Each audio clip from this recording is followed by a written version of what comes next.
Il fallait donc l'éliminer avant, ou perdre le contrôle total de l'Afrique.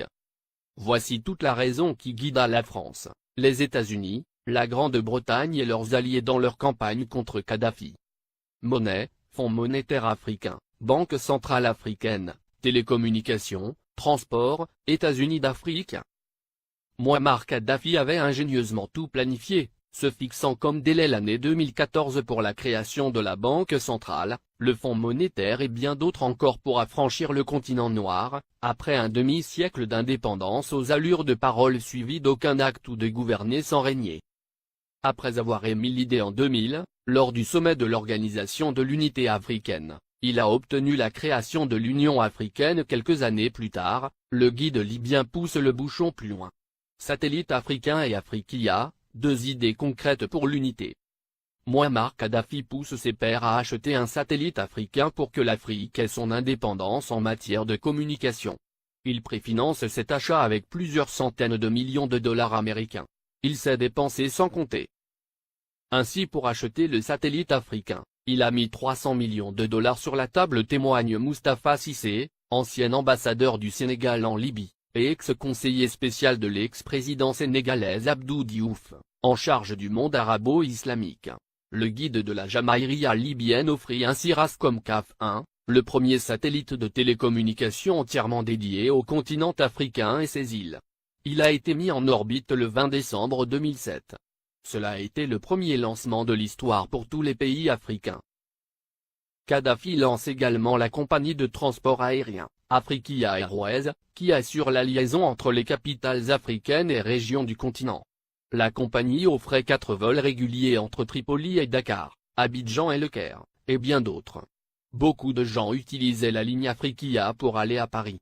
Parce qu'on pouvait faire Dakar, Tripoli, Paris, et retour à 400 000 francs CFA, 615 €, ajoute le diplomate sénégalais.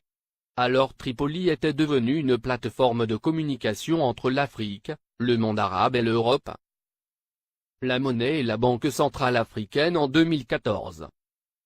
Kadhafi avait proposé la mise en place d'une union monétaire africaine, UEMA.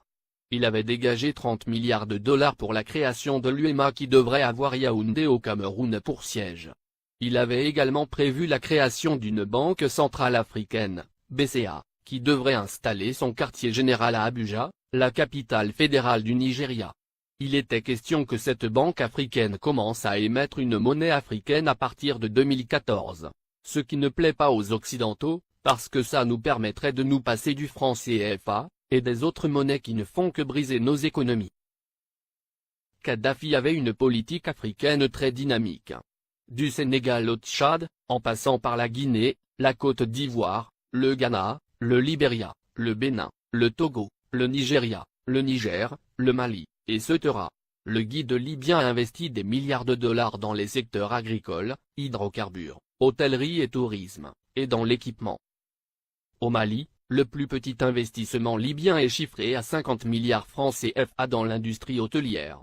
Ces investissements libyens dans l'hôtellerie sont estimés à plus de 50 milliards de francs CFA, a déclaré Oumar Bala Touré, directeur général de l'Office malien du tourisme. Plusieurs autres centaines de milliards ont été investis dans le secteur agricole. Pour les Maliens, Kadhafi est un homme qui s'est engagé pour la cause africaine. Le Conseil national de transition, CNT, est considéré au Mali comme un organe rebelle soutenu par la communauté internationale.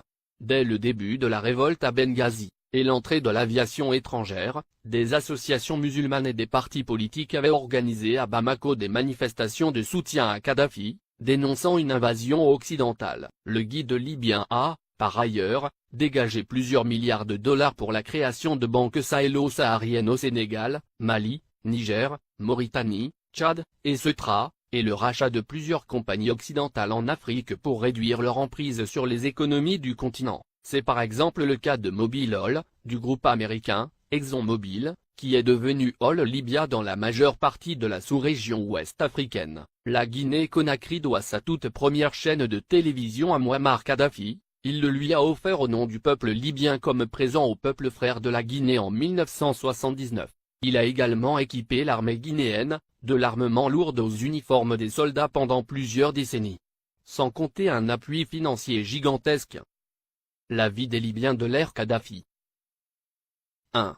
La Libye était le dernier pays sur la liste des pays endettés, la dette était à 3,3% du PIB, en France, elle était à 85%, aux USA à 88,9%, au Japon à 225,8%. 2. L'électricité à usage domestique était gratuite. 3. L'eau à usage domestique était gratuite. 4. Le prix d'un litre d'essence était de 0,08 €. 5. Les banques libyennes accordaient des prêts sans intérêt. 6. Les citoyens n'avaient pas d'impôts à payer, et la TVA n'existait pas. 7. Chaque famille libyenne, sur présentation du livret de famille, recevait une aide de 300 € par mois. 8.